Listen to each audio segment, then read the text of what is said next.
Good morning student.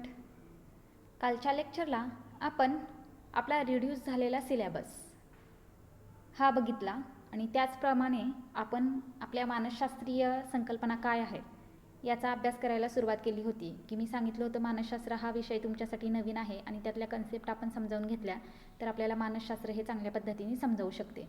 म्हणून आपण त्या संकल्पना अभ्यासायला सुरुवात केली होती आणि त्याच्यातली पहिली संकल्पना आपण अभ्यासत होतो मानसशास्त्र.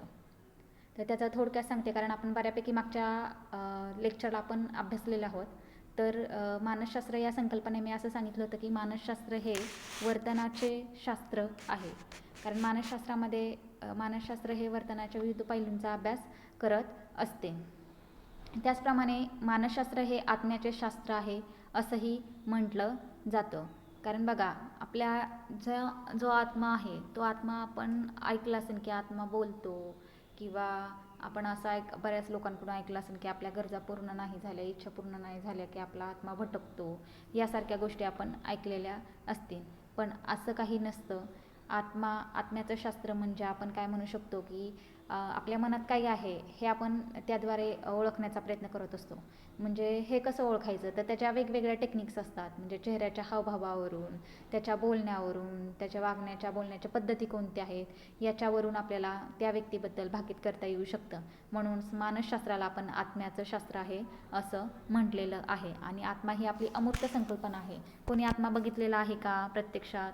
तर नक्कीच कोणी बघितलेला नाही. म्हणून आपण त्याला अमूर्त संख्या असं म्हणत असतो. तर अमूर्त आणि मूर्त काय हे तुम्हाला माहिती असेल की अमूर्त म्हणजे जे दिसत नाही आणि मूर्त म्हणजे जे दिसते. म्हणून मानसशास्त्र हे आत्म्याचे शास्त्र आहे किंवा मनाचे शास्त्र आहे असं मानलं जातं. त्याचनंतर मानसशास्त्रामध्ये असंही म्हटलं जातं की त्याच्या बोधावस्थेचा अभ्यास केला जातो. आता ही बोधावस्था हा शब्द तुमच्यासाठी फार नवीन आहे. मग ही बोधावस्था म्हणजे काय असते हे आधी आपण समजून घेऊ.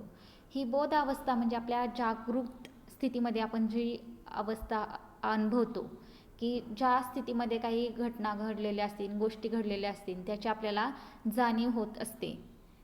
तर या अवस्थेला आपण बोधावस्था असे म्हणतो. आणि या बोधावस्थेचा अभ्यास हा जेव्हा विल्यम न्यूटन यांनी जर्मनीत लिप्झिग येथे जेव्हा आपल्या मानवी वर्तनाचा अभ्यास करण्याची सुरुवात केली तेव्हा त्यांनी या बोधावस्थेचा अभ्यास केलेला आहे.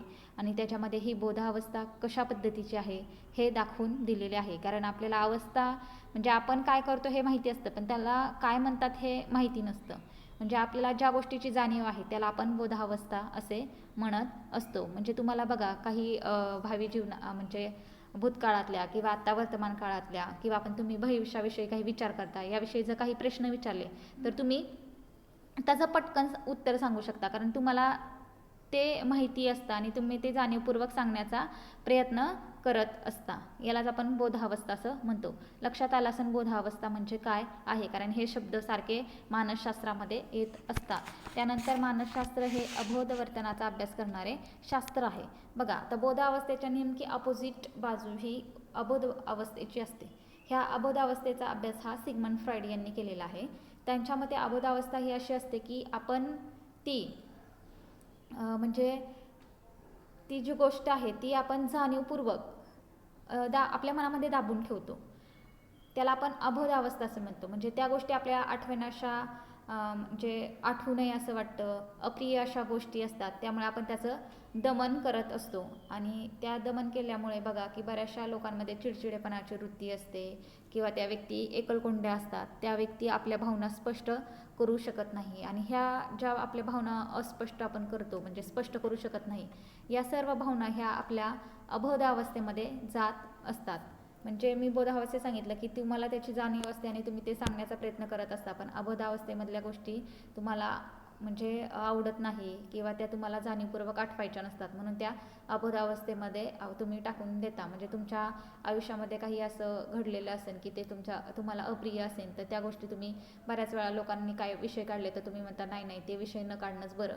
म्हणजे आपण ते काय केलेलं असतं अबोधावस्थेमध्ये टाकलेलं असतं. म्हणजे आपल्याला त्या गोष्टींची म्हणजे पुन्हा ऐकण्याची इच्छा नसते. म्हणजे आपल्याला त्याबद्दलची जाणीव नको असते, अप्रिय गोष्टी असतात. याला आपण अबोधावस्था असे म्हणत असतो. म्हणजे अबोधावस्था आणि बोधावस्था यातला तुम्हाला प्रकार कळलेला असेल. म्हणजेच मानसशास्त्रामध्ये आपण काय केलेलं आहे बोधावस्थेचा आणि अबोधावस्थेचा व आत्मेचे शास्त्र याचा अभ्यास केलेला आहे. म्हणजे मानसशास्त्र या संकल्पनेमध्ये आपण त्याचा अभ्यास केलेला आहे. तर तुम्हाला थोडक्यात मानसशास्त्र म्हणजे काय हे कळलेलं असेल.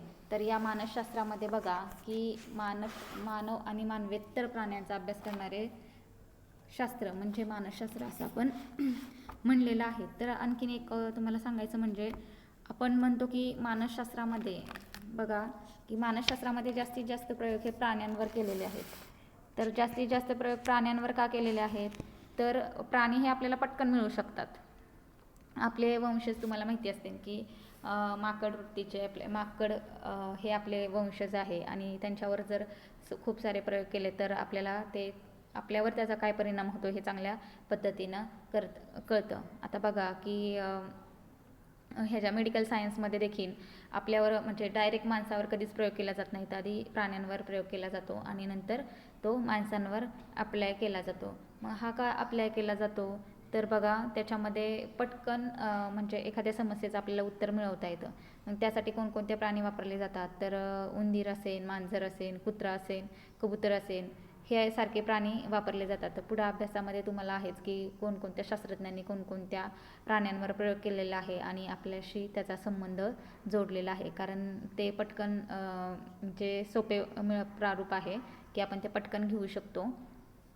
त्याच्यामुळे बघा की एखादा जीवशास्त्रज्ञ प्रथम एकपेशीय अमिबाच्या पेशीय प्रक्रियेचा अभ्यास करून नंतर बहुपेशीय प्राण्याच्या श्वासोच्छ्वास, चयापचय इत्यादी प्रक्रिया समजावून घेण्याचा प्रयत्न करत असतो. आणि जैवसातत्याच्या सिद्धांताप्रमाणे मनुष्य आणि अन्य सपुष्ट प्राण्यांमध्ये बरेच साम्य असते. कारण जीवशास्त्रीय दृष्टिकोन सांगतो की मनुष्यामध्ये आणि प्राण्यामध्ये बराचसं सामान्य आहे. त्याच्यामुळे म्हणजे तुलनात्मकदृष्ट्या मनुष्यापेक्षा ज्या प्राण्यांच्या चेताप्रक्रिया अधिक सोप्या असतात त्याच्या अभ्यासाने माणसाच्या जटिल चेताप्रक्रिया समजण्यास आपल्याला मदत होते. म्हणजे त्यांच्या प्रक्रिया समजावण्यासाठी प्राण्याची गरज असते. त्याच्यामुळे आपल्याला माणसाबद्दलचा अभ्यास चांगला करू शकतो आणि नियंत्रण आपण पटकन ठेवू शकतो. नियंत्रण पटकन ठेवतो म्हणजे काय होतं, तर बघा मनुष्यापेक्षा अन्य प्राण्यांवर नियंत्रण ठेवणं सोपं जातं. कारण कोणतीही वर्तन आणि परिवर्त्य परिस्थितीतून निष्पन्न झालेले असते. ह्या परिस्थितीवर जितके अधिक नियंत्रण प्रयोगकर्ता ठेवू शकेल तितके त्याचे निष्कर्ष अचूक येत असतात. कारण मनुष्यावर नियंत्रण ठेवणं शक्य असतं पण प्राण्यांवर नियंत्रण ठेवणं शक्य असतं पण मनुष्यावर नियंत्रण ठेवणं अशक्य असतं. समजा समस्या सोडवण्याच्या वर्तनावर कोलाहलाचा कसा परिणाम होतो याचा आपल्याला अभ्यास करायचा असेल, म्हणजे आपण एखादी समस्या सोडवत असेल तर कोलाहल म्हणजे गोंधळ जो आहे त्याचा कसा परिणाम होतो याची परिस्थिती अभ्यासायची असेल तर मनुष्याच्या बाबतीत ह्या सर्व परिस्थितीवर आपण नियंत्रण ठेवू शकत नाही. कारण तो भुकेला असू शकतो, हव्या त्यावेळी तो प्रयुक्त उपलब्ध होत नाही, त्यानंतर तो थकलेला किंवा ताजातवाना असू शकतो किंवा त्याला भावनिक दडपण असू शकतं. म्हणजे अशा प्रकारे आता मी तुम्हाला मगाशी सांगितलं अबोधावस्था की त्याची आपण एखाद्या गोष्टीचा म्हणजे प्रश्नाचं उत्तर जरी त्याला विचारलं तर त्याला सांगायचंच नसेल तर तो जाणीवपूर्वक ते सांगू शकणार नाही. म्हणजे त्याचा परिणाम हा कोणतीही समस्या अभ्यासताना होऊ शकतं पण प्राण्यांवर अशा पद्धतीने होत नाही. त्याच्यामुळे प्राण्यांना अभ्यासासाठी आपल्या प्रयोजन केलं जातं. त्याच्यामुळे आपल्याला चांगल्या पद्धतीचे निष्कर्ष मिळत असतात. म्हणजे आपण प्राण्यांचा का उपयोग करतो तर हे तुमच्या चांगल्या लक्षात आलं असेल. तर त्याच्यानंतर आपली पुढची जी संकल्पना आहे मानसिक प्रक्रिया. आता ही मानसिक प्रक्रिया काय प्रकार आहे तर तुम्हाला बऱ्यापैकी लक्षात आलं असेल. मानसिक म्हणजे मनाशी संबंधित असेल. तर बघा ह्या मानसिक प्रक्रिया खूप साऱ्या आहेत, वेगवेगळ्या प्रकारच्या आहेत. तर मी त्याचं थोडक्यात विश्लेषण करेन कारण खूप डीप आपल्याला विश्लेषण नाही आहे. तर मानसिक प्रक्रियेमध्ये पहिली प्रक्रिया येईल ती म्हणजे विचार. तर विचार ही अशी प्रक्रिया आहे की आपण कोणत्याही गोष्टीचं उत्तर किंवा कोणत्या गोष्टीची समस्या सोडवत असताना आपण आपल्या विचार प्रक्रियेमध्ये गुंतलेलो असतो. कारण आपल्याला एखाद्या प्रश्नाचं उत्तर शोधायचं असेल किंवा एखाद्या समस्येची सोडवणूक करायची असेल तर आपण व्यस्त असतो. म्हणजे आपल्या मनात जी घडामोड सुरू असते त्याला आपण विचार प्रक्रिया असे म्हणत असतो. उदाहरणार्थ विद्यार्थ्यांमध्ये एखाद्या विषयाच्या अभ्यासाबद्दल गोडी कशी निर्माण होईल या प्रश्नाच्या उत्तरादाखल काय करता येण्यासारखे आहे हे ठरवताना जे काही आपल्या मनात चालू असते त्याचा विचार करणे असे आपण म्हणतो. म्हणजे शिक्षकांच्या बाबतीत हे उदाहरण आहे की तुम्हाला जर अभ्यासामध्ये गोडी निर्माण करायची असेल तर त्या म्हणजे विद्यार्थ्यांना करायची असेल तर आपण काय करू शकतो. मग हे या प्रश्नाबद्दल त्याच्या मनामध्ये जी काही चलबिचल चालू झालेली असेल त्यालाच आपण विचार असं म्हणू शकतो. म्हणजे एखाद्या समस्येचं उत्तर शोधताना किंवा समस्येची सोडवणूक करताना विचार प्रक्रिया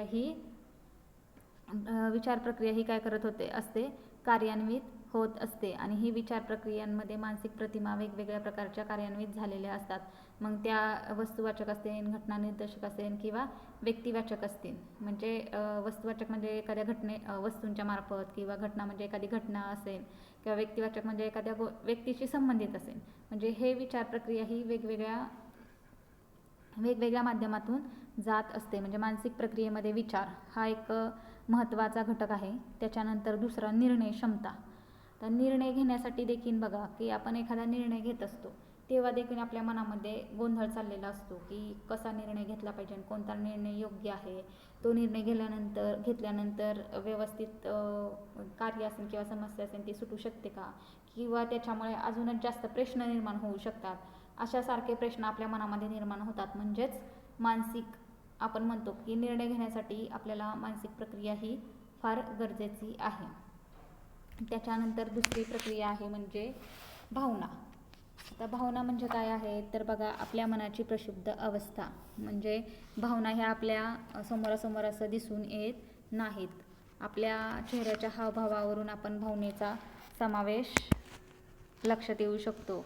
कारण जगामध्ये भावनांना विधायक आणि विघातक अशा दोन्ही बाजू आहेत. त्याच्यामुळे त्यांच्यावर योग्य ते नियंत्रण ठेवले जाणे आवश्यक असते. तुम्ही पाहिलेलं असेल की सुख हा धनात्मक आणि दुःख हा ऋणात्मक भावनेचा प्रकार आहे. म्हणजे ह्या दोन भावना तर तुम्हाला नक्कीच माहिती असतील की सुख आणि दुःख.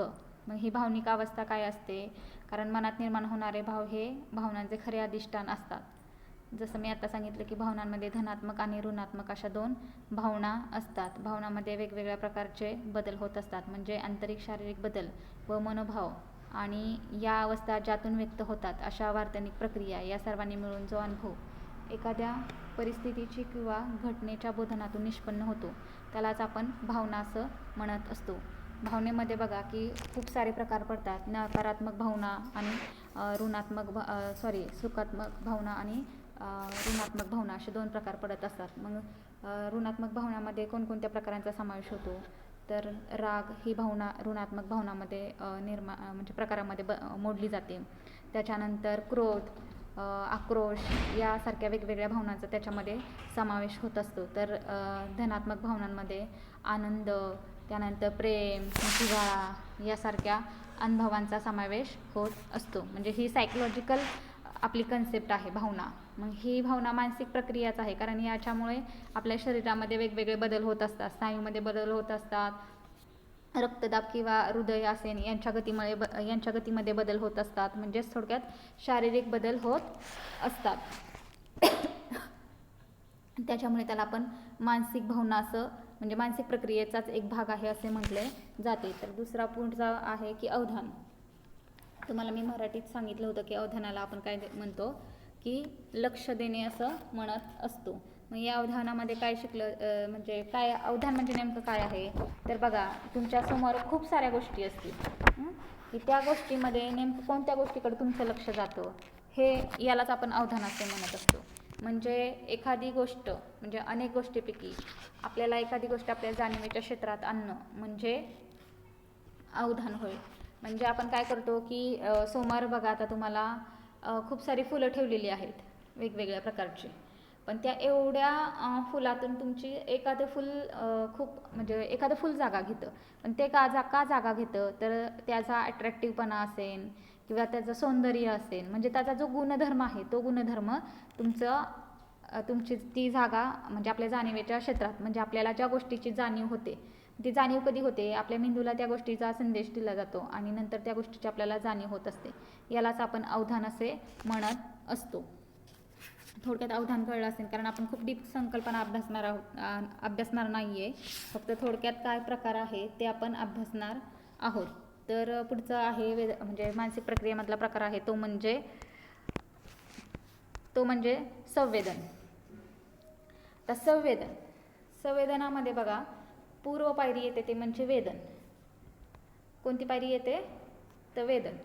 तर वेदन काय असतं? तर हे वेदन म्हणजे आपल्याला बघा एखाद्या वस्तूचं उद्दीपन, एखाद्या गोष्टीची जाणीव होते, त्याला आपण वेदन असे म्हणतो. बघा तुम्हाला जर कोणी चिमटा दिला तर तुम्हाला त्याची जाणीव होते, त्याला आपण सायकोलॉजिकल भाषेमध्ये वेदन असं म्हणत असतो. म्हणजे एखाद्या उद्दीपकाची जाणीव होणंच याला आपण वेदन असं म्हणतो. मग हे वेदन वेगवेगळ्या प्रकारचं असू शकतं. स्पर्शवेदन असेल, गंधवेदन असेल, किंवा रुचिवेदन असेल, किंवा रंगवेदन असेल. म्हणजे वेगवेगळ्या प्रकारे आपल्या वेदन इंद्रिय तुम्हाला माहिती असतील. आपली 5 वेदन इंद्रिय आहेत. कोणकोणते सांगता येतील? तर डोळे, कान, नाक, जीभ आणि त्वचा. म्हणजे आपण एखादी गोष्ट खाल्ली तर त्याची चव ही जिभेला कळणार आहे. म्हणजे त्याचं वेदन कोणाला होणार आहे?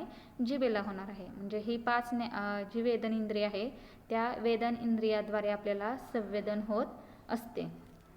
मग हे संवेदन म्हणजे काय आहे? तर आपल्याला ह्या संवेदनामध्ये म्हणजे आपण संवेदन होतं म्हणजे काय होतं की ज्या वस्तू आहेत, पूर्वी एखादी वस्तू आपण चाखलेली असेल तर आपल्याला त्या रुची संबंधीची स्मृतीची चालना मिळते आणि आपल्या जिभेला पाणी सुटते. म्हणजे एखादी वस्तू आपण पाहिली की आपल्याला त्याचं आठवण होते की अशी अशी चव लागते, त्याच्यामुळे ती आपल्याला खावीशी वाटते. म्हणजे तुमच्या आवडीची जी वस्तू असेल ती खावीशी वाटते. यालाच आपण संवेदन असं म्हणत असतो. येते लक्षात? संवेदन म्हणजे काय? तुमच्या पटकन सगळ्या गोष्टी लक्षात येणार नाही, पण हळूहळू लक्षात येईल. संवेदन म्हणजे काय? म्हणजे थोडक्यात आपण मानसिक प्रक्रिया कोणत्या पाहिलेल्या आहेत? तर वेदन, संवेदन, संवेदन, अवधान, विचार, निर्णय प्रक्रिया हे आपल्या काय आहेत? मानसिक प्रक्रिया आहेत. त्याच्यानंतर पुढचं वर्तन. आता वर्तन नेमकं काय असतं? वर्तन कशाला म्हटलं पाहिजे? याचा अभ्यास करणं खूप आपल्याला गरजेचं आहे. तर वर्तन म्हणजे आपण असं म्हणू शकतो की बघा प्रत्येक व्यक्ती वेगवेगळ्या वर्तन करत असतात, पण त्या वर्तनाला काही घटक कारणीभूत असतात. तर कोणते घटक कारणीभूत असतात? बघा आता समजा तुम्हाला तुमच्या आईने विचारलं की तू जेवलीस का? तर तुम्ही तुमचं वर्तन काय असेल? हो ही प्रतिक्रिया देणार. म्हणजे तुमच्या आजूबाजूचे लोक तुम्हाला काय बोलतात याला तुम्ही जी काही प्रतिक्रिया देत असता त्याला आपण थोडक्यात वर्तन असं म्हणत असतो. म्हणजे वर्तन हे व्यक्ती आणि प्राण्यांनी केलेली कोणतीही गोष्ट ज्याचे निरीक्षण करता येते, नोंद करता येते आणि ज्याचा अभ्यास करता येतो. म्हणजे व्यक्तीचं वर्तन हे आपल्याला स्पष्ट दिसतं. असं आहे का की त्याचं वर्तन दिसत नाही? तर नाही आहे. म्हणजे आपण त्याचं निरीक्षण करू शकतो आणि त्याची नोंदही ठेवू शकतो. आता बघा की मानसशास्त्रामध्ये बघा रुग्ण लोकांचं म्हणजे जे मनोचिकित्सक आहेत, हे जे मनोविकार झालेले रुग्ण आहेत त्यांचे वर्तन कशा पद्धतीचे आहे, म्हणजे त्यांना कोणती डिसऑर्डर झालेली आहे हे तपासण्यासाठी ते प्रथम त्यांची केस हिस्ट्री घेत असतात. आणि या केस हिस्ट्रीमध्ये वर्तन हा एक घटक, महत्त्वपूर्ण घटक असतो. त्याच्यामध्ये ते काय करतात? त्यांचं वर्तन कशा पद्धतीचं आहे, म्हणजे काही बघा समाजाला मान्य असे वर्तन करतात, काही समाजाला अमान्य वर्तन करतात. कारण तुम्हाला मी सांगितलेलं की काही वर्तन अपसामान्य असतात, काही वर्तन सामान्य असतात. सामान्य वर्तन म्हणजे लोकांना समजणारे आणि अपसामान्य म्हणजे लोकांना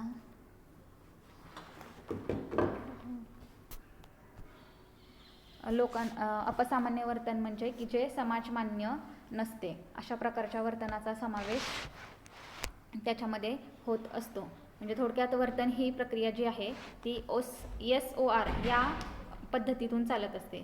तर S म्हणजे आपला उद्दीपक असतो आणि O म्हणजे आपल्या जीवाचे प्रतिनिधित्व करते आणि R म्हणजे प्रतिक्रिया आपण त्याच्यामध्ये देत असतो. मग उद्दीपक म्हणजे काय आहे की तुम्हाला तुमच्या आईने एखादा प्रश्न विचारला, म्हणजे आई एखादा प्रश्न तुम्हाला विचारते किंवा आई काहीतरी तुम्हाला विचारते, मग तो झाला तुमचा उद्दीपक. आणि जीव म्हणजे काय आहे की तो प्रश्न कोणाला विचारलेला आहे, म्हणजे ती व्यक्ती कोण आहे याचा संबंध हा जीवाशी असतो. म्हणजे वैयक्तिक आपण स्वतः किंवा जी व्यक्ती आहे त्याला आपण जीव म्हणू शकतो. आणि प्रतिक्रियामध्ये म्हणजे आईनं जो प्रश्न विचारलेला आहे किंवा आईनं जे काही विचारलेलं आहे त्याला जो प्रतिक्रिया देत असतो ती प्रतिक्रिया त्याला म्हणजे जो बोलणार आहे आईशी तो जीव, म्हणजे त्याला आपण जीव म्हणतो. आणि प्रतिक्रिया म्हणजे आईनं विचारलेल्या प्रश्नाला तो जीव काय प्रतिक्रिया देतो याचा समावेश हा वर्तनामध्ये होत असतो. म्हणजे आपले वर्तन ह्या 3 पद्धतीतून घडत असते. SOR ही पद्धती आपण म्हणतो, ह्याच्यामध्ये आपण अभ्यासणारच आहोत.